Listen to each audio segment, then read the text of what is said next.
La correcta iluminación del yacimiento arqueológico de Mérida es una de las actuaciones que tiene que acometer el gobierno municipal, si bien sabemos que el proyecto, que tiene un coste considerable, será asumido por Endesa. El coste de la ejecución aún está pendiente de resolver. De momento, y aunque no pertenezca al entorno monumental, ya se ha iluminado el puente Lusitania, o se está al menos cambiando la iluminación. Es una buena noticia, pero debemos insistir en que se lleve a cabo el resto de la iluminación artística y se realice un esfuerzo de gestión para que sea una realidad, sobre todo porque el turismo es la principal fuente de ingresos de la capital extremeña en estos momentos y esta actuación forma parte de las inversiones necesarias para mantener este sector. Y como estamos hablando de luces, también arrojaremos luz sobre otro asunto, como es el caso del AP66, el caos del AP66. Buenas noches, bienvenidos a este espacio de La Picota en Televisión Extremeña, a esta edición número 709 de este programa que trata de analizar bajo el prisma de diferentes opiniones lo que ocurre a nuestro alrededor. Hoy están con nosotros los picoteros de los martes. Roma Casillas, ¿cómo está? Buenas noches. Hola, buenas noches. Pues bien, gracias a Dios. ¿Qué tal han venido los Reyes? Bueno, pues los Reyes son siempre bienvenidos y no se portan mal. Se conoce que no nos hemos portado demasiado mal durante el año, así que carbón no han traído. Leo Nogales, ¿cómo está? Buenas noches. ¿Qué tal? Este es un día que yo sé que te encanta. Sí. Este de los Reyes que hemos pasado. Sí, la verdad es que me gusta mucho el Día de los Reyes porque me encanta la cara de sorpresa de los niños, la ilusión que tienen. Me gustan las fiestas de Navidad y culminan pues con los Reyes Magos y me encanta, lo paso estupendamente. Fernando Valenzuela, buenas noches, ¿cómo estás? Muy bien, muy contento de que llueva, la Virgen de la Escoba ha traído los Reyes el agua y entonces pues ese encantado. Ha sido el principal regalo de esta Navidad, efectivamente, si acaso la lluvia que estamos recibiendo. Aunque hoy he escuchado que al parecer el tema de la sequía es como la fiebre que tiene un enfermo, pero no es el problema de la enfermedad viene de tantos años de sequía que llevamos arrastrando y que hay que solucionarlo de alguna manera con el consumo razonable de agua. En principio quiere la cosa y bueno, va esto. Entonces ya me han echado los Reyes un bañado en consonancia con el tema del agua. No traes nada de Reyes, ¿no? En esta no. Yo que salvo el ánimo. Y yo que soy el rey de mi casa. Pero quería decir... Es un aire con Melchor, por cierto. Bien, sí, por la barba, ¿no? Que digo que hay un pequeño... que es que somos excesivamente regaladores nosotros, los abuelos. Los niños reciben tal cantidad de regalos que no son cuantiosos, o no son enormes, o no son... O sigo también... que habría que analizarlo en un momento determinado. Ese exceso de regalo no es beneficioso en absoluto. Bueno, vosotros que además sois docentes, como Nino González, buenas noches, al que saludamos, que por cierto, la semana pasada no te tuvimos, hoy ya te hemos recuperado después de Reyes. Sí, con lo cual, bueno, pues dado que nos vi, desearos a todos feliz año y a la audiencia también, porque la semana pasada no os pude acompañar. Cierto, decía que habíamos leído un informe de una encuesta que había hecho la Unión de Consumidores de Extremadura acerca de los regalos de Reyes y los excesivos regalos que se le realizan a los niños, en el que planteaba que unos excesivos regalos hacían a los niños más egoístas y que no es bueno tampoco colmarlos demasiado de parabienes. En un medio que no solamente información, sino también formación, pues por eso lo decimos, para que efectivamente concienciar a los regaladores que lo seamos menos. Nino, ¿cómo está Sevilla? ¿Bien? Bien, sí. Además, con la famosa frase aquella de la internet y teléfono, de la lluvia en Sevilla es una pura maravilla, pues hoy llovía. Pero bien, Sevilla siempre está bien. Bueno, vamos a hablar del puente Lusitania. Si en estos días pasan o han tenido la oportunidad de pasar por el puente Lusitania de Mérida, podrán ver a los obreros de una empresa local cambiando los tubos fluorescentes por otras luminarias de tecnología LED. Esta actuación supondrá, según los informes técnicos, un ahorro del 60% de la potencia consumida y el coste de la actuación, que asciende a 110.000 euros, lo asume la concesionaria del servicio de alumbrado público. Próximamente se cambiarán también las luminarias de varias calles de la ciudad por este mismo sistema, por el LED. Este año se intensificará, al parecer, la inversión, según ha dicho el delegado de urbanismo, en movilidad y eficiencia energética gracias a la Estrategia de Desarrollo Urbano Sostenible Integrado, más conocido como EDUSI. Por otra parte, se está realizando el proyecto para la nueva iluminación artística de los principales monumentos del yacimiento arqueológico de la ciudad. Este proyecto será financiado por Endesa, aunque no así la obra, a la que el Ayuntamiento busca financiación. Pero esta es una quizás de las asignaturas pendientes que tiene Mérida, la correcta iluminación de los monumentos del yacimiento arqueológico. Yo cada día que paso, y paso varias veces por el puente Fernández Casado y veo la, iba a decir escasa, nula iluminación del puente romano, es una lástima que no esté iluminado y no se haya todavía hecho un esfuerzo en iluminar ese monumento, como este, otros muchos, ¿no?, que hay en la ciudad, Fernando. Sí, bueno, desde allí, del puente de Fernández Casado, pues verás también la escasa iluminación que tiene la barriada de Cruzcampo, con lo cual que cuando vayan pasando para el puente romano a iluminarla, que iluminen también Cruzcampo si tienen ocasión. Esto no es más que la continuidad de lo que había sido la historia de la iluminación de los pueblos en general. Inicialmente era la bombilla aquella que le tirábamos con los tiradores o con las escopetas de plomillo, y luego empezaron a funcionar unas lámparas de sodio que efectivamente eran menos gastosas. Y esas lámparas de sodio... ¿Vapor de sodio? De vapor de sodio daban una luz amarillenta que le daban un aspecto tenebroso a los pueblos, con lo cual muy propios para hacer determinadas películas. Que normalmente correspondía a las barriadas y en el centro se ponían blancas. Efectivamente, pues, de lo de siempre, la eterna canción. Y entonces, bueno, pues luego ya, claro, efectivamente se sustituían esas de vapor de sodio por otra blanca del mismo formato, también con reactancia, y eso ya, bueno, pues iluminaba algo mejor los pueblos y las ciudades. Claro, ya viene el LED, que además viene impulsado por directivas de la Comunidad Europea, y pues, todo el mundo se adhiere a las luces LED. La Diputación, pues de alguna forma, también colabora para que en los pueblos, que aquellos que tienen menos financiación, es decir, que Endesa o Iberdrola no les sonríe, pues claro, la forma de que lo vienen haciendo es con lo que se ahorran en el recibo de la luz por el menor coste de las luces LED, ponen esas luces LED y no tienen un diferencial a pagar. Para los municipios más pequeños existe un plan de la Diputación de Badajoz para hacer una subvención para cambiar esas luces a tecnología. Efectivamente. Ahora, porque hace un par de años la Diputación decía, bueno, que no había ese tema. Yo recuerdo incluso algunos llamaban plan, el plan de electrificación rural. Ya no lo había, y entonces lo que hacían los ayuntamientos es contratar con esas empresas y con la diferencia que se ahorraban pagaban la obra y tenían luz. Entonces no había una diferencia de coste, un aumento de coste en las arcas municipales, y sí tenían esa luz que es mucho más agradable y mucho mejor. Joder, le da gloria andar por los pueblos y las ciudades. Ahora cuando pasemos por el puente Lusitania, que yo paso con alguna frecuencia, pues eso iluminado pues tiene que ser una delicia. Pero respecto al puente Lusitania, ¿a quién se le habría ocurrido cuando lo hicieron que el remate de arriba, que es un hierro redondo, cuando vas en el coche y quieres mirar para ver el río y todas esas cosas, te viene justo a la altura de la vista el chisme ese? Digo, bueno, pues el señor que sea, o era muy bajito o era muy alto, podía haber sido cualquier otra cosa. Santiago Calatrava, el arquitecto. Pues a don Santiago lo montaba yo en mi coche y decía, mira el paisaje. Y dirá, ¿por qué blanco es? Porque está pintado de blanco el chisme ese. En fin, Leo, sobre la iluminación artística también, porque el tema de fondo es evidentemente también la iluminación artística, lo del puente el puente romano. El puente Lusitania afortunadamente ya se va a hacer, pero la iluminación artística es uno de las carencias, en este caso de la ciudad del puente romano, en cuanto a iluminaria se refiere, que tiene. Bueno, lo de la iluminación artística de los monumentos no es nada nuevo, porque la Fundación Sevillana Endesa, la Fundación Endesa, lo lleva haciendo más de 30 años por todo el territorio nacional, incluido en el extranjero, donde Endesa tiene participación como compañía suministradora, pues ahí también, a través de la Fundación, pues hace todas esas obras de mejora en los monumentos artísticos, sobre todo, también en monumentos religiosos, en museos. Es más, en Mérida yo creo que a través de la Fundación Endesa ya se puso en valor la escena del Teatro Romano, se iluminó, y creo que también el puente romano se iluminó a través de la Fundación Endesa.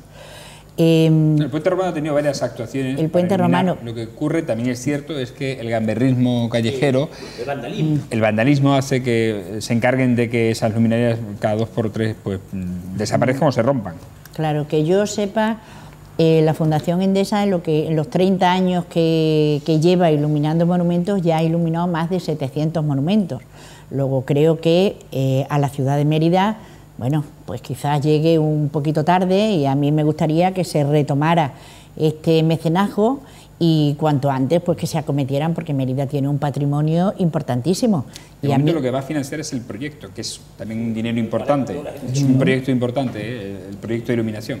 El problema es que lo gordo todavía no está asegurado. Bueno, eso es cuestión de hablarlo, porque si la Fundación lo está haciendo desde hace tantísimos años y por toda España y ha iluminado más de 700 monumentos, se puede ver en otras ciudades o con la propia Fundación a ver qué sistemas se han utilizado para poder acometer esta obra de iluminación de este parque lumínico monumental y artístico. Además, para Mérida es importantísimo, porque yo pienso que va a suponer la iluminación de los monumentos en Mérida, pues es un motor que supone el fomento del turismo cultural, que nosotros estamos muy necesitados de este fomento del turismo, y además va a haber una proyección y una promoción de nuestro patrimonio artístico importantísimo. De hecho, la propia Fundación a este sistema le llama iluminar con arte el propio arte. Y yo creo que lo está definiendo la frase que ellos utilizan. Entonces, si ese arte lo ponemos al servicio de nuestro patrimonio monumental, pues va a suponer que la ciudad de Mérida posiblemente tenga un despegue importante en el fomento del turismo. Se pueden hacer rutas turísticas por la noche, cuando están iluminados los monumentos, en fin, se puede trabajar mucho gracias a esta atención que debería prestarnos la Fundación Endesa. Ruma, ¿cómo lo ves tú? Bueno, yo lo veo fenomenal el que los monumentos se puedan iluminar, y si no son a costa del erario público, que hay un tercero quien graciosamente lo hace, pues mejor que mejor, ¿no? Bien sobrevuela, esto no cabe la menor duda.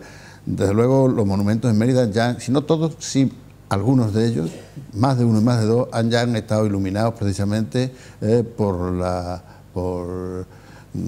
concesión de Endesa y demás. Eso seguro, el Puente Romano, y además más de una vez. Lo único que ocurre es que el vandalismo es tan grande que tal como se van poniendo las luminarias nuevas, por un lado las van poniendo y por otro las van destruyendo, y diciendo que algo habrá que hacer fundamentalmente para cortar con el vandalismo si queremos tener evidentemente los monumentos puestos en valor, bien iluminados y que sean atractivos indudablemente, que le den la prestancia que necesitan. O sea que yo se lo veo muy bien.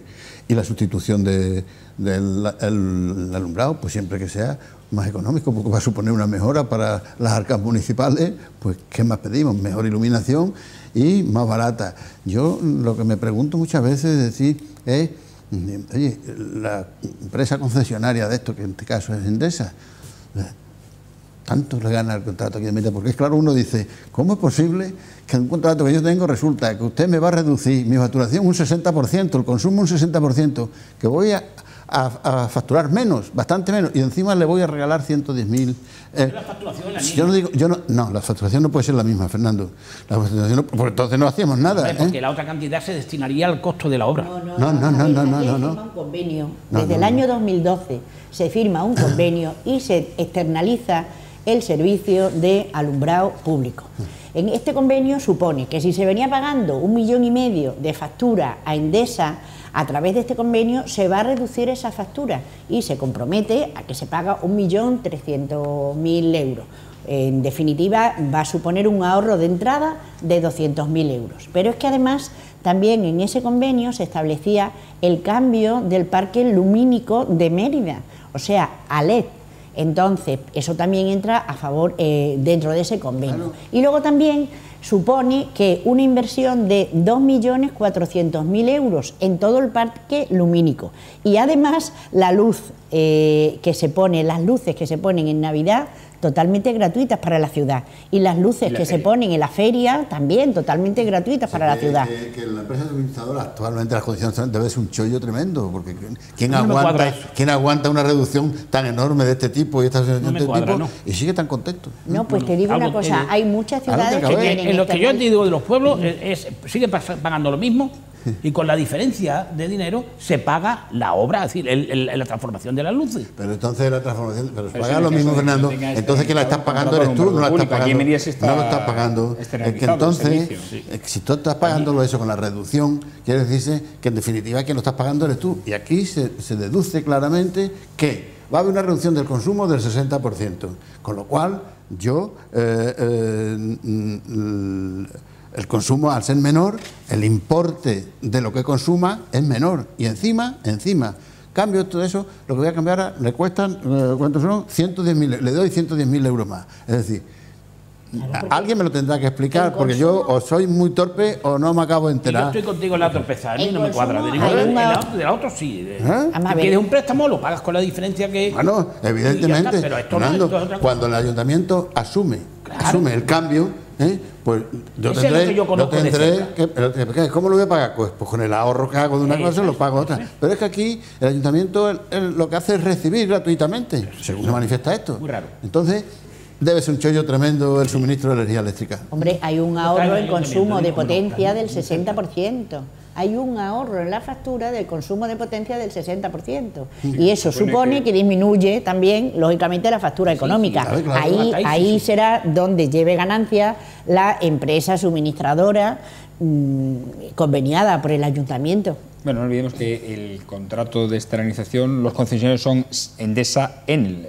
La propia Endesa es la que suministra la electricidad al alumbrado público. Lo que se invierte se lo ahorrará por otro lado, supongo. No sé. A ver, Nino, lo que yo conozco de cerca, lo suministra, por ejemplo, Iberdrola. Y pagas Iberdrola. No está externalizado, lo pagas directamente Iberdrola. El recibo de la luz, el ayuntamiento, del que estoy refiriendo y que lo conozco de cerca. Un previo. Venga. ¿Vale? Esta tertulia, aparte de informativa, veo que está siendo evidentemente formativa. Fernando en un momento nos ha hecho una historia de la luminaria que nos ha formado a todos los televidentes. Bueno, pero Fernando, era un vándalo en potencia de niño, porque mira lo que ha dicho, con el tirachina, y resulta que esos son... Pero nos ha hecho un recorrido de cómo ha sido la evolución de las luminarias. Otro previo, Fernando, lo del puente a la altura de los ojos es precisamente para que no lo veas y no te pares. Los coches tienen que circular, si quieres verlo desde arriba andando. Por eso están a esa altura, porque si no podíamos caer en la cosa de frenar para ver. Entonces está hecho a esa altura. Bien, entrando en la cuestión, yo creo que el asunto, me parece que ha sido Leo la que la ha definido bien. Hay un convenio del ayuntamiento con una empresa y por eso le paga el ayuntamiento a la empresa, le paga un dinero anualmente.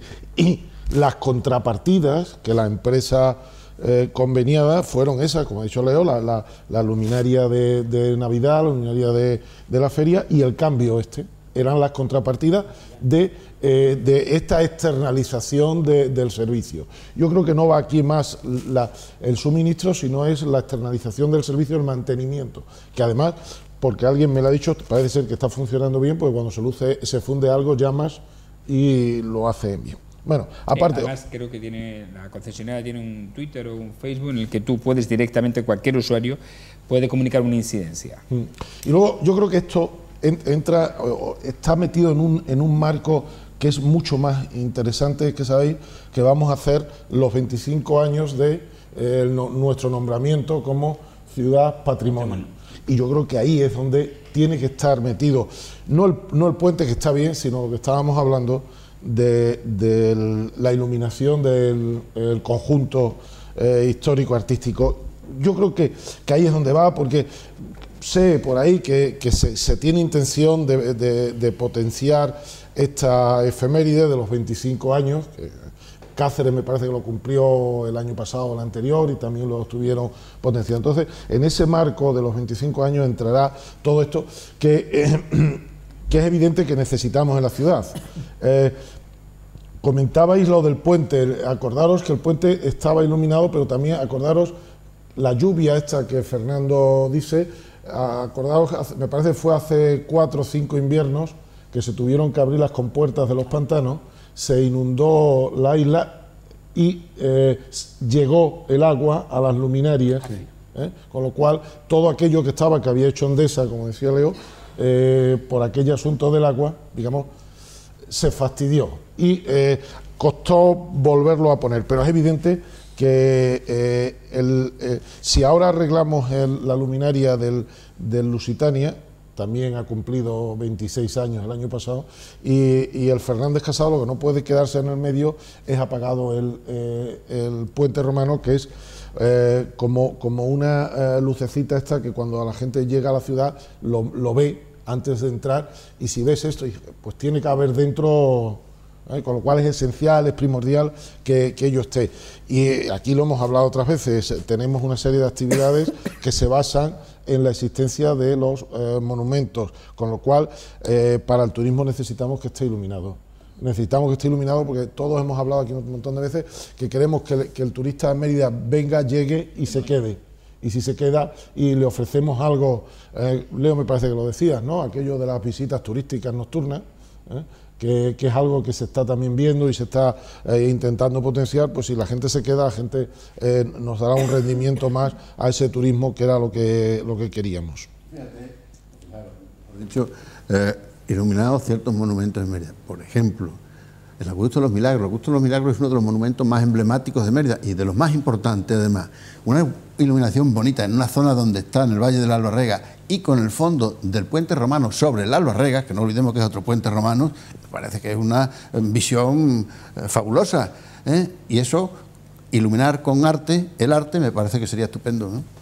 Nosotros, en la zona donde nosotros vivimos no es lo mismo el pórtico del Foro iluminado que apagado, claro. Se ve distinto. El templo de Diana no es lo mismo. Claro. Entonces, evidentemente, ahora, además, con esta tecnología LED permite esto de los cambios de colores y tal, y realza y potencia mucho la visión de que quieras hacer de los monumentos. Hombre, que España, desde luego, tiene muchísimos monumentos.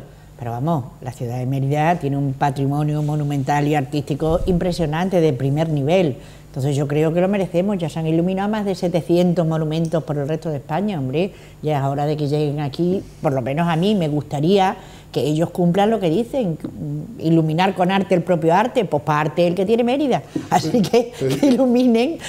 Yo creo que la idea es buena, es decir, como no puedo hacerlo todo una vez, estoy consiguiendo que alguien me haga el proyecto, que otro me ponga las luces y ya pagará alguien la obra, ¿no? Pues parece que hay veces que cuando no te puedes comer una cosa de una vez, es mejor trocearlo y se mastica de una manera más digerible. Bueno, por cierto, decíamos que la comunicación, ya que estamos hablando de las comunicaciones sobre las deficiencias que pueden encontrar los usuarios del alumbrado público, hay un Twitter que es @alumbrapmérida, donde se puede directamente comunicar con la empresa. Cualquier incidencia sobre una luminaria, una farola que no esté encendida, que esté rota, etcétera, se puede comunicar ahí, o a través de la web municipal, a través de las quejas y sugerencias de la propia web municipal. En cualquier caso, esperemos que para este 25 aniversario, estas bodas de plata que va a hacer Mérida declarada como Ciudad de Patrimonio de la Humanidad, podamos tener... La verdad es que prácticamente el que queda es el puente romano, porque el acueducto iluminado está iluminado. El templo de Diana tiene una muy buena iluminación, que incluso cambia... No está completamente oscura. Bueno, se llama iluminación. Vamos a ver, una cosa es una iluminación, pudiéramos decirle, pueblera, y otra cosa es lo que dice la Fundación Endesa, iluminar con arte el propio arte. Pero que da la sensación... Ese monumento debe llamar la atención, como ha dicho Nino. Que sí, pero... Nada más entrar en la ciudad. Es que por la puerta de entrada. Se va a iluminar y tal, no está iluminado, se va a mejorar la iluminación. Estaría bueno que estuviéramos a oscuras. Y otra es una iluminación artística. Artística, claro. Fran ha dicho, el templo de Diana, hay veces que vas y hay un juego de luces que no lo ves en ese monumento, que es lo primero que ve la gente al llegar. No, lo otro tienes ya que estar en Mérida, pero eso es algo que además es muy sencillo. Tú entra en internet en Fundación Endesa y vas a ver cómo sale la iluminación de los 700 monumentos que han iluminado en España. Hay unas fotografías de la Catedral de Palma de Mallorca, que es una maravilla, la fachada de la catedral, y como eso todo. Entonces, claro, hay iluminación, pero también hay muchos jamones. Los hay de pata negra y los hay de guarro blanco. Claro. En fin, que se le ve la gracia con ese 4% que nos ha subido la electricidad en el mes de diciembre, el recibo, ¿no? Que lo hagan bien. todo esto lo pagamos entre todos, no nos olvidemos. Oye, y fundamental, un recuerdo de los actos vandálicos, que desde luego hay que trabajar mucho en ese sentido, porque yo he visto fotografías donde los propios piragüistas del Club Justanán han ayudado ellos mismos con las piraguas a montar lo que son los bombos blancos que llevan las farolas, que es que los han tirado al agua, o sea, los han tirado, los han roto. De la farola. Los globos. Sí, lo han tirado al río. Claro, entonces yo ahí apostaría primero por una presencia policial, quizás con más asiduidad de la que hubiera, Y pues también a lo mejor había que plantearse en esas zonas donde se producen esos actos vandálicos el que se pusieran cámaras. A lo mejor. Sería partidario, fíjate, en el Puente Romano, al menos en el Puente Romano, de ponerla. Hombre, primero va mucha para gente evitar andando. pintadas, grafitis. No, incluso otro tipo de agresiones, Sí, ¿no? que llevado, pudieran surgir. A nosotros nos ha llamado la atención, lo hemos dicho aquí en alguna que otra ocasión, mobiliario urbano, que ha sido papeleras que han sido arrancadas del Paseo de Guadianilla y tiradas al río y rescatadas por periodistas del News Tanán. Venía una foto en el periódico que ves al piragüista con 4 globos de la farola, o sea, imagínate. El problema de las cámaras de control es un problema que ha suscitado mucho debate, porque hay una teoría, y creo que bastante bien acertada, de que pueden invadir terrenos muy íntimos y muy personales. Es decir, eso no quiere decir que no se puedan poner, pero habrá que ver y determinar perfectamente esos archivos, que son datos personales, y esos archivos, primero, ¿quién filma eso? ¿Quién los visualiza? ¿Y quién los guarda o los destruye? O sea, porque eso es cuestión de visualizarlo y destruir cuando no hay nada. Es decir, es una gestión... Hay una ley de protección de datos. Claro, bien, sí, bueno, pero, está legislado sí, pero Fran, yo estoy cansado de que a mí concretamente, como igual que a vosotros, os vulneren todos los días vuestra intimidad, y la ley de protección de datos ni actúa ni hace nada de nada. Por lo tanto, yo lo que digo es que es una gestión importante y delicada. Fundamentalmente es una gestión delicada y hay que tener confianza en quién la va a llevar la gestión y cómo se va a llevar. Por supuesto que eso tiene que comunicarse y tener la autorización de la Agencia de Protección de Datos. Porque, vuelvo a repetir, nuestra legislación, nuestra Constitución es muy garantista y me parece bien, porque se pueden vulnerar derechos fundamentales como son derechos a la intimidad. Y por lo tanto, yo no estoy en contra de que se pongan, al revés. Lo que digo es que se determinen bien cómo se va a gestionar eso. Claro, ¿quién lo puede visualizar? Exactamente, ¿quién lo puede visualizar? Y que ese de una vez visualizado, se archiva, se destruye, es donde está. Normativa hay. Y luego, pues en derecho comparado, en derecho comparado me refiero, en otro, decía, en Francia, por ejemplo, yo he estado bastante tiempo en Montpellier y no tienen rubor ninguno en estar visualizadas la inmensa mayoría de los monumentos y de las zonas más sensibles de la ciudad. Y ahí nadie se rasga las vestiduras. Habrán visto y habrán analizado quién lo visualiza, cómo y qué se hace. Luego, pero ahí la gente está acostumbrada. Y la playa de Sete, que es un sitio donde se hace una especie de batalla náutica con unas barcazas grandes, parecen de aquella de los vikingos. Muy bonito y muy interesante. Si tenéis ocasión, una tarde esta os acercáis. A Montpellier.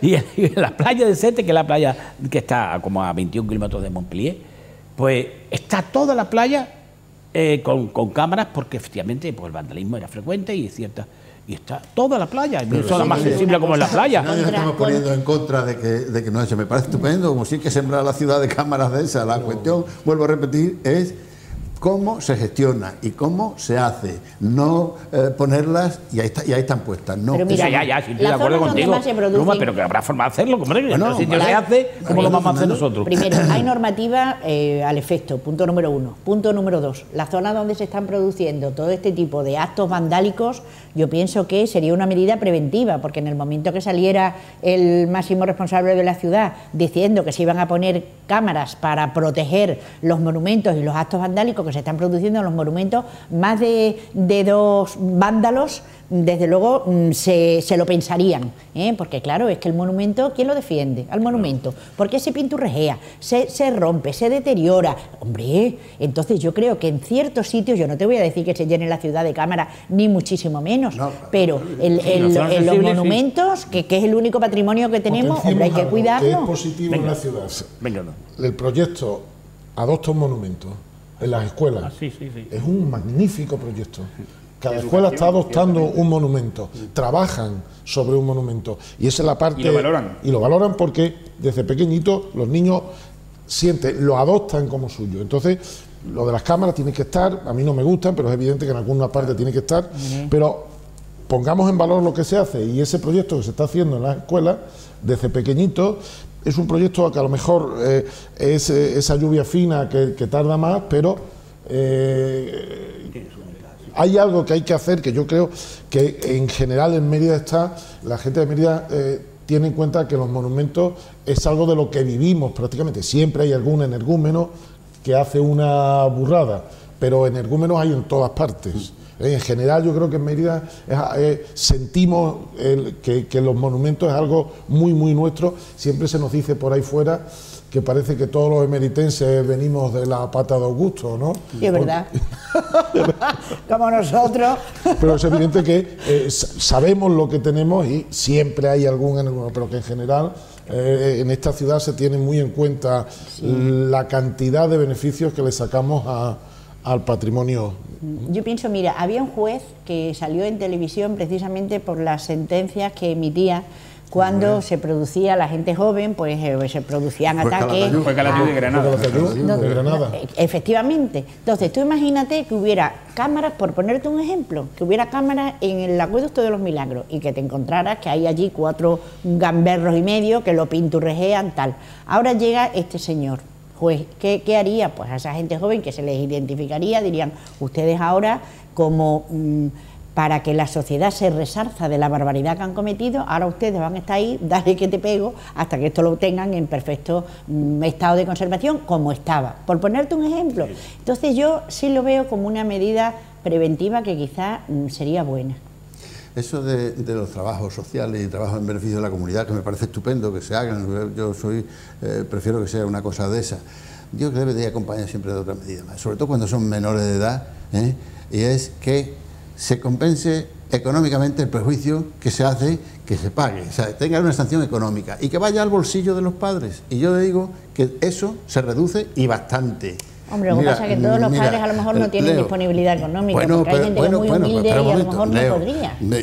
Si no tiene disponibilidad, se puede dar otra cosa. Pero quiero decirte, fíjate si eso es así, que en plena expansión, en el País Vasco, cuando estaba la Caleb Roca en eso, cuando sacaron que a los padres de los muchachos estaban pagando los autobuses que quemaban y la verdad, aquello se vino abajo. Pues lo mismo quiero decirte. Y yo no soy partidario de sanciones draconianas, pero que sí, que repercuta en los padres esto, me parece buenísimo. Y que hagan trabajos sociales los vándalos estos, los gamberros, pues me parece muy bien.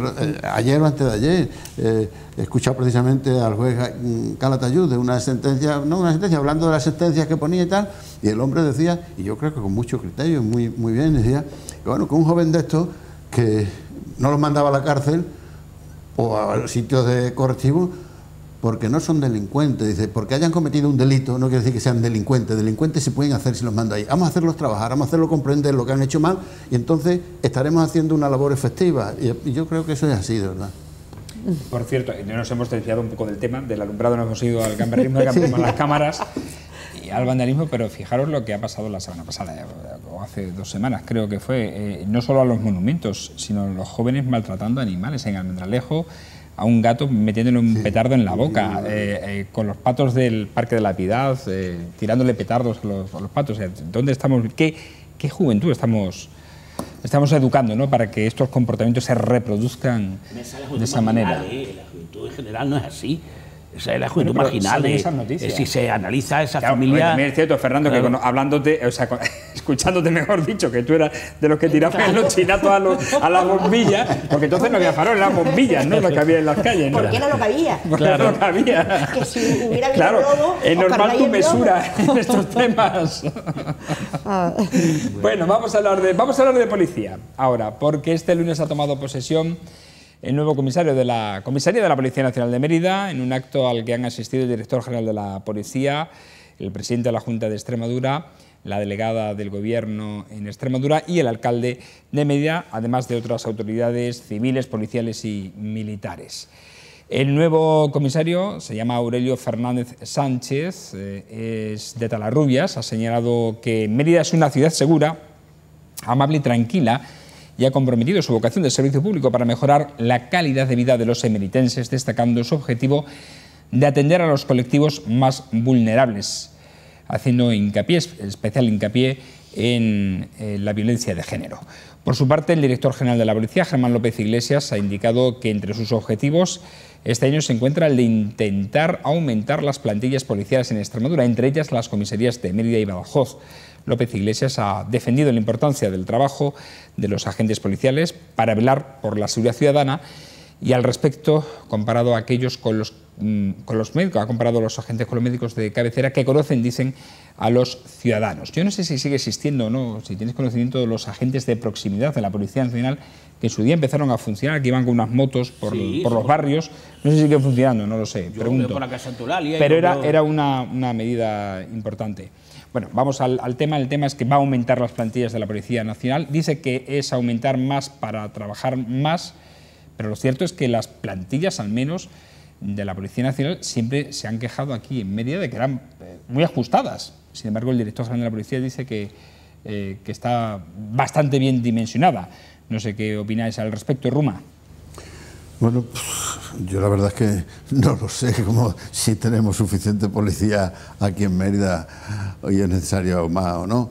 Yo detecto, a mí me parece que Mérida es una ciudad, evidentemente yo no tengo sensación de inseguridad en Mérida, en ningún momento, ¿eh? Hombre, puede haber algunas zonas muy localizadas, como en cualquier población existen, donde posiblemente sea más arriesgado pasar sobre todo a determinadas horas del día o de la noche.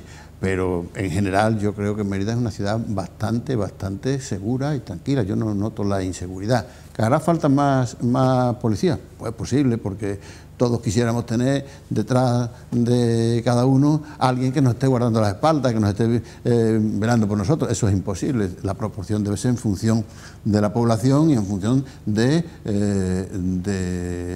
la peligrosidad o no peligrosidad que se detecte dentro de ese núcleo de población. Por lo tanto, yo, mira, si vienen más policías, bienvenido sea, porque son gente que vienen a dar seguridad y vienen a velar por eso, por la tranquilidad y la paz dentro de la ciudad. Así que me parece muy bien, yo no puedo decir otra cosa. Bueno, a ver cuánto dura, por cierto, el nuevo comisario, porque la anterior comisaria ha durado muy poquito, unos meses, escasamente ha ido a un destino de Madrid. Yo he estado hablando con algunos policías locales de calle, policías nacionales de calle, y decían que prácticamente la comisaría de la Policía Nacional en Mérida es una comisaría de paso, de promoción. O sea, gente viene aquí y lo que intenta es pegarle el salto a una capital de provincia o a Madrid, que es el reto, o a las grandes ciudades donde pueden efectivamente promocionarse mucho más. Nino.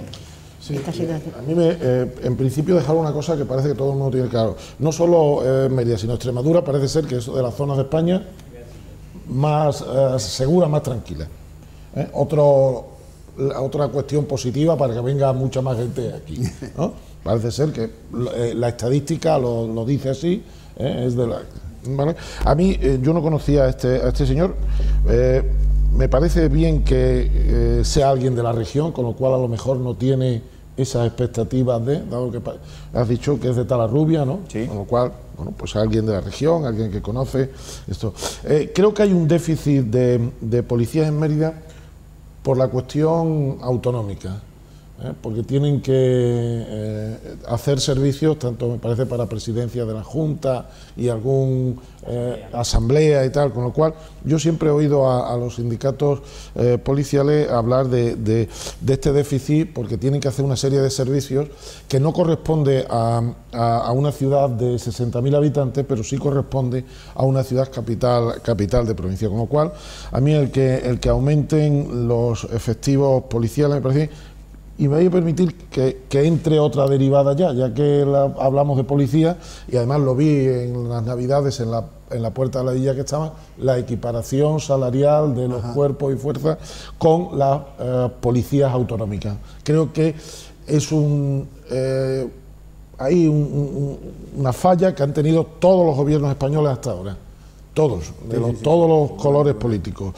No puede ser que haya tanta diferencia entre una policía autonómica y la Policía Nacional o la Guardia Civil, con lo cual es algo que yo creo que ya debían empezar a tomar medidas e intentar remediar, porque además en estos meses hemos visto cómo ha trabajado la Policía Nacional y la Guardia Civil, ¿no?, frente a otros compañeros que, haciendo el mismo trabajo, ganaban, parece ser, bastante más, ¿no?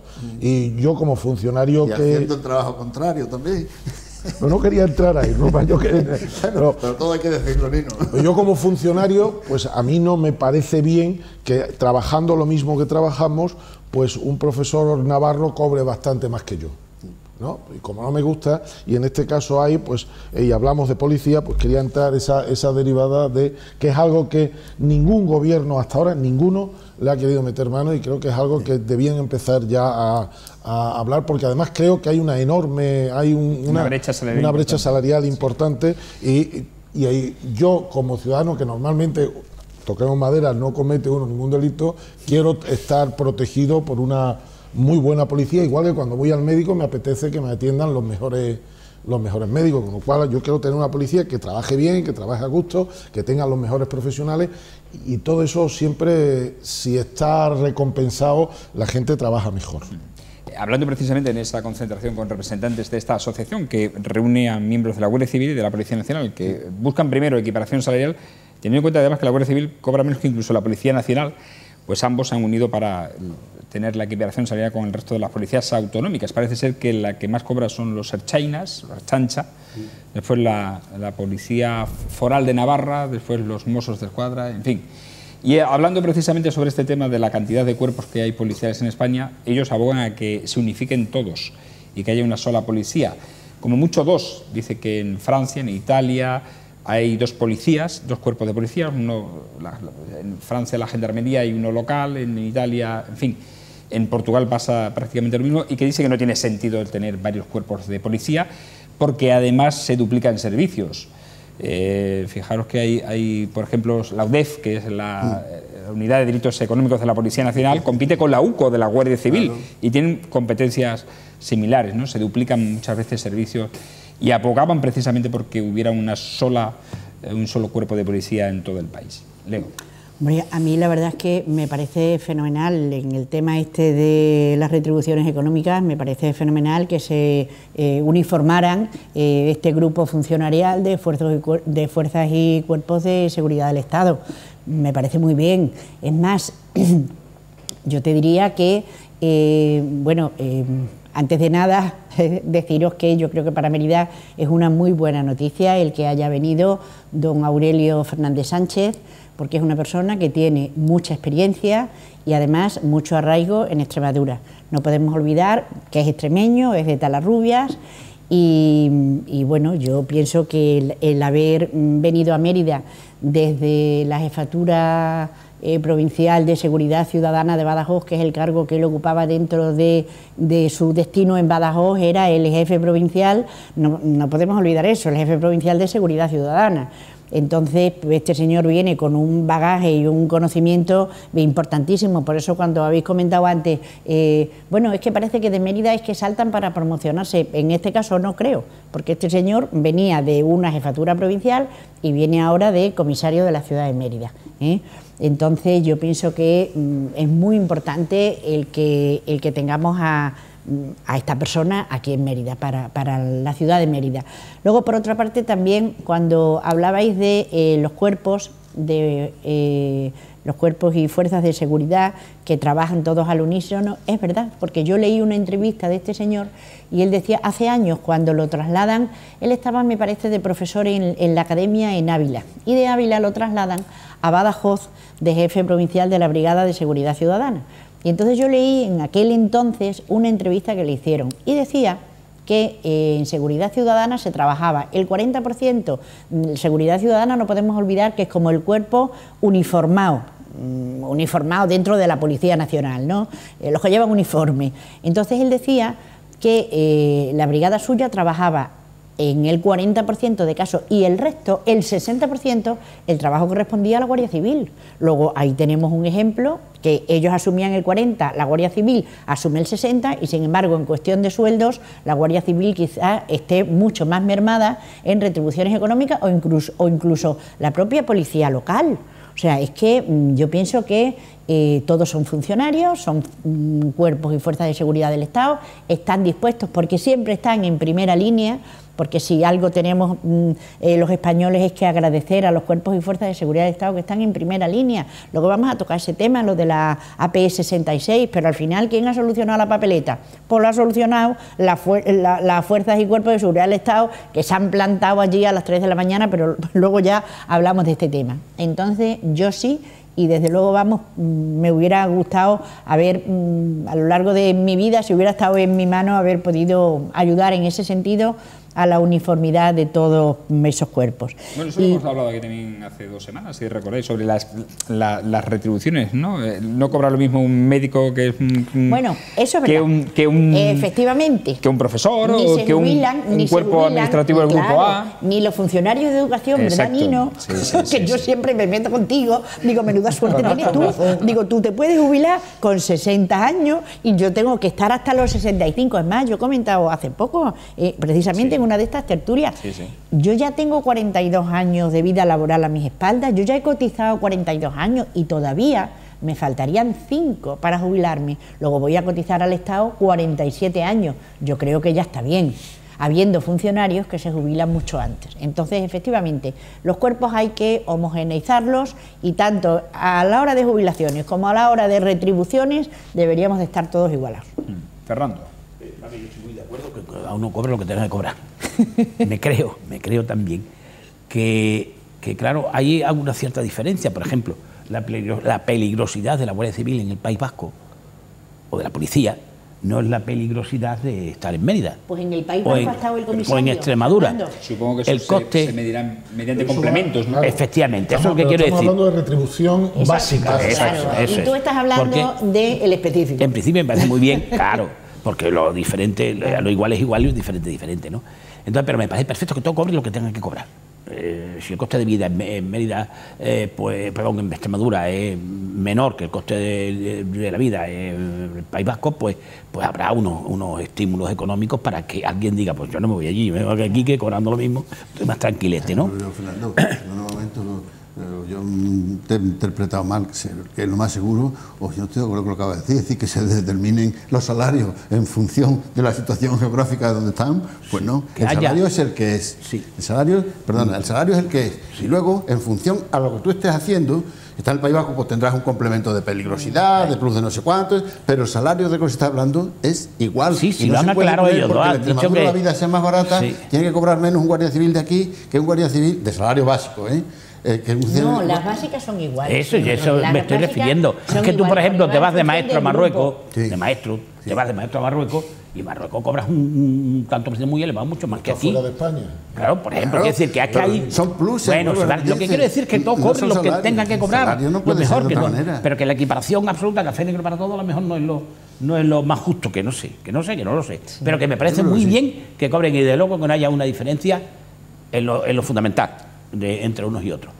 Pero me voy a ceñir un poco, eso viene como a colación de la presencia aquí del director general de la policía y el nombramiento de este señor como comisario jefe de Mérida. Si nos atenemos a los dos anteriores, sí, los dos han promocionado, porque Paco Francisco ha ido a Cáceres, jefe de la policía y es extremeño también. Sí, y el coño de ahí al lado, es de un pueblo aquí al lado. Y entonces, bueno, y la señora, la última que ha estado. Muy bien por parte de Antonio Rodríguez Osuna decir, cuando en la parte que le tocó hablar, decir, bueno, vamos a ver, que duren todo lo que puedan, porque es que, claro, si uno tiene un proyecto, este señor va a fundamentar su trabajo esencialmente en el tema del acoso escolar y en el tema de la violencia de género, cosas que son absolutamente sensibles socialmente. A mí me preocupa muchísimo las dos cosas, pero lo de acoso escolar es que cuando ven un crío, una cría maltratada por sus compañeros y tal, eso me enerva. Y eso es la parte física o la parte de relación social horizontal. Cuando se trata ya del ciberacoso, es decir, por las redes sociales, eso es asombroso. Eso es, quiero decir, que hagan una labor. Y entonces eso supone una programación a cierto tiempo. Es decir, una implicación con los agentes, y eso no es una cosa para hacerla ni en un día, ni en dos, ni un año, ni en dos tampoco.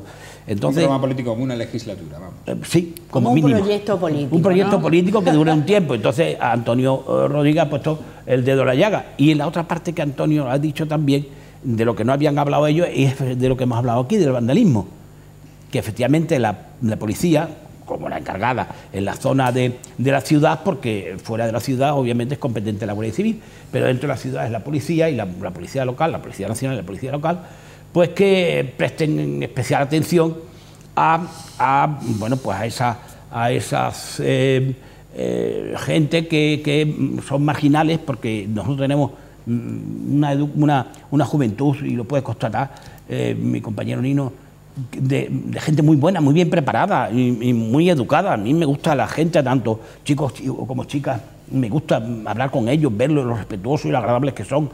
Pero claro, hay gente marginal y es a la que realmente pues había que, de alguna forma, con el tipo de castigo que sea, y fundamentalmente esos servicios sociales a la comunidad, me parece estupendo que se haga.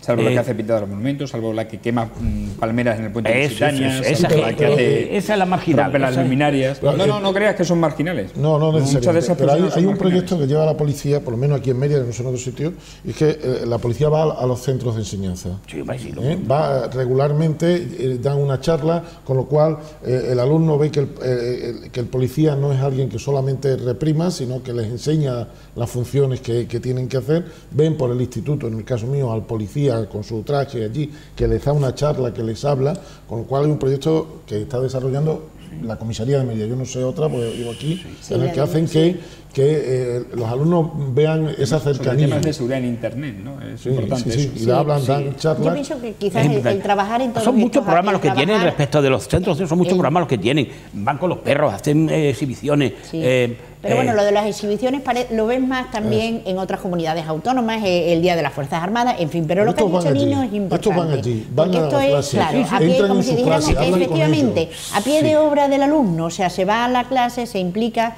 Ese tema se ha estado llevando aquí en Mérida, y posiblemente por eso Mérida sea una ciudad que dicen, Mérida es una ciudad tranquila, Mérida es una ciudad que afortunadamente no hay bueno, pues mucho índice de delincuencia como otras ciudades, pues todo ayuda. También tenemos ese circuito que se inauguró de seguridad vial, el Algodonera, eso también es importante, estás enseñando a los niños desde pequeñitos unas normas de seguridad. Y no solo va la Policía Nacional, la Policía Local también hace claro. charlas en los colegios, y ahora hay un proyecto maravilloso, y es que es como, digamos, el policía tutor de los colegios. Hay una especie de policía referente en los colegios, al que el niño lo conoce, y es el policía que va y le da la charla. No, y es verdad, sobre todo, mira, el que se pone cuidando... Atenea, ¿no? Los que se ponen cuidando a los niños y regulando el tráfico para que los niños tengan su prioridad, ¿no? Bueno, pues yo puedo decirte que en las escolapias, mi nieto me dice a mí, algunas veces que yo lo he llevado, dice, mi nieto me llama Lele, dice, Lele, ¿has visto ese policía? Se llama Lancho. Digo, ah, sí. Dice, sí, dice, porque es el que está aquí siempre, dice, y es muy amigo mío. Digo, ah, hijo, digo, pues me alegro mucho. ¿Sabes lo que te digo? Que efectivamente el niño conoce al policía. Yo, de todas formas, para terminar más o menos mi intervención, que no sé el tiempo que llevaremos, y te digo que en la ciudad de Mérida estamos de enhorabuena con el comisario, que hemos tenido la gran suerte de que venga a Mérida, porque es un señor con un bagaje. Yo, cuando os comentaba que había leído esa entrevista de él, me llamó mucho la atención, porque decía que nada más terminar la academia, su primer destino fue Basauri, con 23 años, y llegó al entierro de 4 compañeros. Dice, a mí se me cayeron los palos del sombrajo. Bueno, a lo mejor no lo dijo así, lo digo yo, pero en fin, que él lo que transmitía era pues una sensación de pena tremenda. Entonces, por eso digo que todos esos destinos que ha tenido, Basauri, Las Palmas de Gran Canaria, la Academia, Badajoz, en fin, yo creo que viene con un bagaje muy importante. Pienso que en Mérida va a hacer muy buena labor, y sobre todo que Mérida va a acogerlo, porque nosotros somos una ciudad que hemos acogido a todo el que ha venido. Además, ha vivido en Mérida estupendamente y la gente le ha gustado quedarse. Luego a mí me gustaría pues que este señor se jubilara en Mérida. Muy bien. Pues y Antonio también. Otra derivada antes de irme, ¿vale? Yo creo que igual que la equiparación salarial, es algo también pendiente ahí, que la Guardia Civil siga siendo un instituto militar. creo que es algo de todo. También teníamos que meter mano el que pasara a ser... civil, claro. Civil. Eso te iba a decir, desde la Policía Nacional, claro, hablando con los agentes, decían que no tiene sentido ya una guardia es civil otra que no hay gobierno que todavía le haya metido mano a estas cosas. Yo creo que la Guardia Civil no tiene sentido. Nos metemos a sindicalistas. Sí, no. Nos liberamos, y dejo ahí una pregunta que yo he visto el nuevo cuartel de la Guardia Civil terminado. ¿Alguien me quiere decir algo cuándo lo abren? Hace meses que está terminado. Por eso, pues yo he pasado, pues está cerca de mi instituto y veo que está terminado, maqueadito. Esperemos que no se vuelva a caer. Sí. Pues seguramente porque está esperando que el ministro tenga una en su agenda. agenda. Falta a veces mobiliario. ocurre esto, ¿eh? Exteriormente tiene buena pinta. La obra civil se ha acabado, ha concluido, está además muy bonito, ha quedado muy bien. Pues y faltará el mobiliario. Pues Dios quiera que no pase lo que pasó con la obra del centro de salud de la zona norte, que aquello se retrasó, se deterioró. Vamos, espero que no. Bueno, lo que sí hay que felicitar, y ya de antemano a todo el personal que va a tener a cargo el nuevo comisario, es a la Brigada de Estupefacientes, porque es rara la semana que no hay una actuación en la que se nos pone de conocimiento a los medios de comunicación para que lo transmitamos a la sociedad sobre algún tipo de operativo acerca de incautación de drogas que se produce en la ciudad. Esa brigada funciona maravillosamente bien y da esa sensación de seguridad. Nos tenemos que ir, no sin antes hablar rápidamente, os pido muy brevemente que analicemos lo pasado, lo ocurrido en la AP6, porque el PSOE, Ciudadanos y Podemos han registrado en el Congreso de los Diputados este lunes las peticiones de comparecencia urgente de los ministros de Interior y Fomento para que expliquen las razones de la grave, dicen, imprevisión y descoordinación que han motivado que miles de vehículos quedasen atrapados en varias carreteras durante el temporal de frío y nieve que ha azotado a España este pasado fin de semana. Los socialistas, que también han solicitado las comparecencias en el Senado, además han pedido el cese de Gregorio Serrano, responsable de la Dirección General de Tráfico, por su, dice, nefasta gestión. Ciudadanos, de momento, no va a pedir dimisiones, según ha explicado el líder del partido, Albert Rivera, aunque ha dicho que el caos que se ha producido en las carreteras demuestra la falta de coordinación. Por su parte, el ministro Íñigo de la Serna explicó que el expediente informativo determinará si procede llevar a cabo un procedimiento de sanción a la concesionaria Abertis tras recabar toda la información y evaluarla. Tanto Iberpistas como la Dirección General de Tráfico descargaron responsabilidades en los conductores por no hacer caso de la información ni llevar los vehículos equipados. Unidos Podemos, por su parte, que es el último actor que nos queda, ha presentado una batería de preguntas sobre el caos generado. La formación ha pedido a Fomento que reclame a Iberpistas el importe del rescate de los vehículos atrapados, en el que intervinieron la Unidad Militar de Emergencias, la UME, y la Guardia Civil. También pregunta al Gobierno si va a exigir a la concesionaria que compense de algún modo a los usuarios afectados. Bueno, sobre todo esto, muy rápido, un breve análisis. Más que un breve análisis, como con la prisa que tenemos, sería unos titulares. Sí, en titulares. Eso, en titulares. El señor lo cesan el viernes que viene, punto. ¿Tú crees que lo va a cesar el viernes? El director general de Tráfico. Lo cesan el viernes que viene. A Serrano. A Serrano. Segundo, es difícilmente pensable que con las tecnologías que existen hoy, con la precisión que anuncian las modificaciones meteorológicas, que no tengan previsto ya un plan de actuación para cuando ocurra tal cosa. Por ejemplo, qué sé yo, que se corte la carretera cuando o que no pueda pasar aquellos que no lleven los medios necesarios, como por ejemplo cadena o alguna cosa de estas. Pero un protocolo de actuación mínimo debería estar previsto. Si han estado anunciando este hielo y mal tiempo durante una semana entera, ¿cómo es posible que no hayan tomado las medidas oportunas y que no esté previsto ese protocolo para que sea automática la actuación y no se llegue a esta situación tan caótica? Sí, hay un protocolo en la DGT. O sea, en la DGT hay un protocolo de auxilio en carretera que tiene que estar en conexión directa con el centro de gestión de las autopistas. Además, no podemos olvidar, hay 28 autopistas en España y desde el año 1965 hay 21 concesionarios de autopistas. Esto ni es la primera vez que pasa, ni va a ser la última. No lo olvidemos, porque aquí, bajo mi punto de vista, es que han fallado muchas cosas. Fallan esas concesionarias de autopistas, pues porque en un momento dado, cuando pasan y cuando hay esas quejas, yo creo que no se toman las debidas cartas en el asunto. Por eso el expediente que le va a abrir el Ministerio de Fomento, a mí me parece que es obligatorio. No puede dejar al albur del gestor de la autopista que haga o no actuaciones. Eso tiene que estar absolutamente previsto. Es una concesión administrativa la que tienen. En esa concesión administrativa hay establecidas una serie de normas. Por ejemplo, por ponerte un ejemplo, la vigilancia de las zonas de autopista, la vigilancia de las áreas de servicio, o sea, de la concesionaria, los sistemas de seguridad que tiene que tener la autopista también es de los concesionarios. Y dentro de esos sistemas de seguridad, precisamente se apunta que a lo mejor en un momento dado, y debido a todas las técnicas que hay ahora, informáticas nuevas y de telecomunicaciones, pues que se debe incrementar el que se realicen una serie de actuaciones para que eso mejore. Y sin embargo nadie le ha dicho, porque yo te estoy hablando de un protocolo de concesión de autopista de hace ya muchos años, y sin embargo nadie se le ha ocurrido exigir a esos concesionarios que cumplan con su obligación. Es que no cumplen. ¿Y cómo no se le ocurre a un dirigente que cumpla, o sea, hacer a ese señor que gana en la autopista, ese tramo de autopista, hasta Danero, gana 178.000 euros diarios, excluidos ya impuestos y gastos de gestión. Y hace muy poco tiempo han rescatado y han echado a 23 personas hace muy poco tiempo.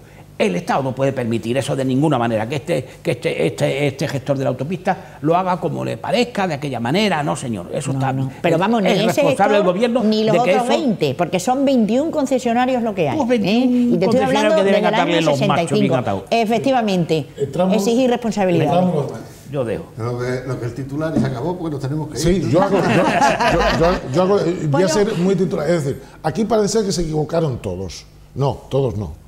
Los 3.000 vehículos no. También. Escúchame, yo si me ponen, déjame Leo que os he escuchado.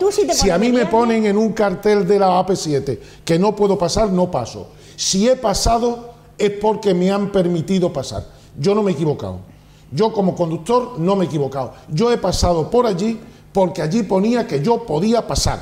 En el momento que han cerrado no ha pasado nadie. Entonces, los 3.000 no me pueden hacer culpable al ciudadano. Aquí el culpable será la Dirección General de Tráfico, la empresa, los organismos que tenían que velar por mi seguridad, sí, pero por la mía, te digo otra cosa. Pero no soy el culpable. El usuario tiene que llevar cadenas que no llevaba, muy bien, comida perfecto, que no llevaba, perfecto, gasolina que no perfecto, llevaba, no te digo todos, y digo algunos. Perfecto, entonces pero es que Leo, perfecto eso, pero si hay un cartel de no pasar, yo no paso. Si hay un cartel de no pasar y yo paso, yo soy el culpable. Pero cuando yo he pasado, en esa autovía no había ese cartel, no había, con lo cual los culpables son los que me han dejado pasar a mí. Mira, yo he entrado esta mañana en la página de la Dirección General de Tráfico y he visto en fin de semana los horarios de entrada y salida de los núcleos urbanos, en concreto, donde ha pasado eso, entrada y salida a Madrid y Segovia. Sí, Leo, pero mira, yo esta mañana he ido a Sevilla. Y lo ponía bien claro. Sí, yo he ido a Sevilla esta mañana y al pasar por el túnel de la Media Fanega había un cartelín que ponía que un carril estaba cerrado. Yo no paso por ese carril porque está cerrado y me voy al otro. Cuando no me ponen, yo paso. Entonces, los 3.000 vehículos que estaban allí es porque alguien no les ha dicho, ustedes no pueden pasar. Y aquí ha habido alguien, y en esta sociedad que tenemos, de las imágenes hemos visto al ministro viendo el fútbol, mientras otros señores estaban pasando frío. Y el director general de la policía, si fuera un político con 2 dedos, tenía que dimitir él para que la ola no le llegue a su ministro. Porque él se ha equivocado. Una empresa no puede cerrar una carretera. No puede cerrarla. Las carreteras son nacionales y es la dirección general. Y aquí todos se han equivocado menos los ciudadanos. Y cuando uno se equivoca, asume su responsabilidad de me he equivocado. Y como me he equivocado, yo no quería equivocarme, porque además a mí me parece vergonzoso lo del tuit de esta mañana del señor Serrano. Permitirme el término, cachondeándose de los españoles. Diciendo que estaba en Sevilla, que Sevilla es una ciudad donde podía estar, que él tiene derecho a estar. Claro que tiene usted derecho a estar, y yo como ciudadano que iba con un coche también tengo derecho a estar en mi casa y no he podido. Y usted que dirige esto se ha equivocado y usted tiene que asumir responsabilidades y punto. Lo que pasa es que nadie asume. Aquí en España no estamos acostumbrados a que la gente dimita, porque pues, vamos, nada más que lo tenemos que ver en las elecciones. Pues los fracasos electorales. Pero este señor, al que le ha nombrado un ministro, él tenía que preservar a su ministro. Y me voy yo para que no le llegue al ministro la ola. ¿Qué es lo que tiene que hacer? A ver, Ruma. Bueno, yo termino rápido porque ya hablando de esto, yo diría lo siguiente como titular, y es que los reyes le han servido en bandeja de plata a la oposición las bofetadas al gobierno. Así de claro, se han servido en bandeja de plata, vamos. Pero, y además añadiría otra cosa más, y es que con independencia de quien tiene culpa o deja de tener culpa, además añadiría otra cosa más, que es que donde las dan, las toman. Porque en una circunstancia similar, el señor Rajoy fue el primero que salió pidiendo la dimisión de Madalena Álvarez, que era ministra de Fomento, en aquellos momentos. Lo haga ahora mismo no es de extrañar que a él le pidan lo que le están pidiendo, eso está claro. Al margen de los errores que se han cometido, que indudablemente están ahí, que hay falta de coordinación, están ahí, que yo creo que las tres partes implicadas, como son Ministerio, la concesionaria de autopistas, incluso el usuario de las autovías, las autopistas, yo creo que las tres partes tienen su parte de culpa. No digo que sean el 33%, unos más, otros menos, pero yo creo que todos tienen un poco de culpa de esta. Y con esto, lo que quisiera decir es que sirva de precedente para que esto no vuelva a ocurrir. Pero es que en cada legislatura hay su nevada, es que se vuelve a repetir una vez y otra vez y otra vez. Bueno, nos vamos, señores, no hay tiempo para más. Agradecer, como siempre, la presencia de nuestros picoteros del martes. A Nino González, hasta la próxima semana. Hasta la próxima semana. Ten cuidado que no te coja una nevada por ahí. Tú que viajas mucho a Sevilla, quiero decir. Aunque ahí va a ser difícil que te coja. Fernando Valenzuela, hasta la próxima semana. Muy que bien, lo disfrutes bien. noches. Muchas gracias. Por cierto, que creo que vais a tener algo de la cofradía, ¿lo habéis tenido ya? Ya lo hemos tenido. Ya lo habéis tenido, ¿no? Vale. Pero vamos, vendrá otra cosa. Seguro. Sí, Fernando algo tendrá, ¿no? La cofradía de gastronomía de Extremadura, eso es lo que tiene. Leo, hasta la próxima semana. Que lo pases bien. Igualmente, Ruma, hasta la próxima semana. Hasta la próxima semana. Y a ustedes, agradecerles como siempre su atención, recordándoles que estamos en las redes sociales, en Facebook, en Twitter, en YouTube y en Instagram, donde pueden informarse de lo que sucede prácticamente al minuto. Le emplazamos a una nueva edición de La Picota, será mañana miércoles en la edición número 710. Buenas noches, que sean felices.